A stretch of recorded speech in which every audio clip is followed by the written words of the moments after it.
Are you preparing for the RCA? Hi, my name is Dr. Erwin Kwun. In this video, I'm going to share with you 3 common mistakes that registrars make. The first mistake is using jargon.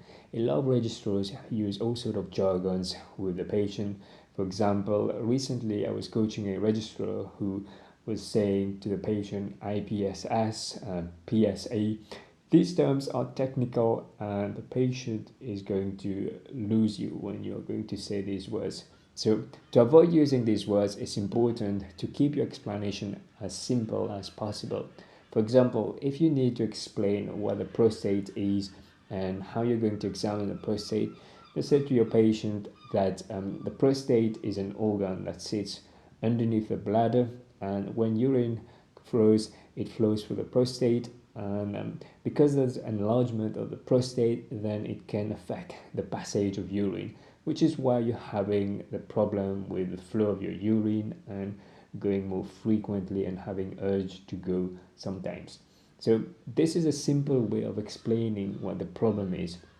Now, if you need to explain to a patient that you need to do an examination of the prostate, keep it simple as well. What we usually do for this problem is examine the prostate, and examination of the prostate is an internal exam with a glow finger down the back passage to have a feel of the prostate. As this is an internal examination, we would also offer a chaperone to make you more comfortable. Would you be okay to come down today if I arrange for you to have this examination? So you keep it very simple, and when you're explaining it, explain it as if you have done it many times so that it comes naturally.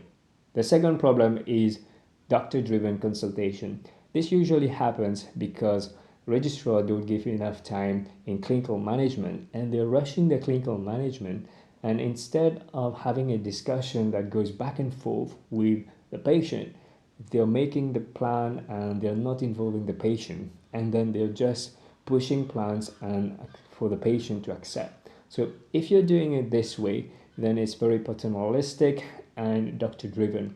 What you want to be doing is to make sure that you allocate enough time for clinical management so that you can have an open discussion with your patient and don't rush through these decisions, and involving your patient in when you're making this plan. The third mistake is not addressing patients' ideas, concern, and expectation. Registrars often ask questions about ideas, concern, and expectation, but often forget to address them in the second half of the consultation. It's very important that if you find that you're forgetting about addressing ideas, concern, expectation, write it down on your crib sheet so that you can address it when you're formulating your plan. Because if you don't address the patient's concern about a brain tumor or the patient's expectation for a brain scan, then you're not going to score well because there is unmet needs. So it's very important that you make sure that you address the patient's idea, concern, expectation. This is how you're going to have a patient-centered consultation. If you've made it this far, then I've got another video that I'm sure you're going to find useful. This is a video where a registrar who passed the RCA first attempt shows how she managed to get more cases. Click the video to watch it. Take care everybody. Bye-bye.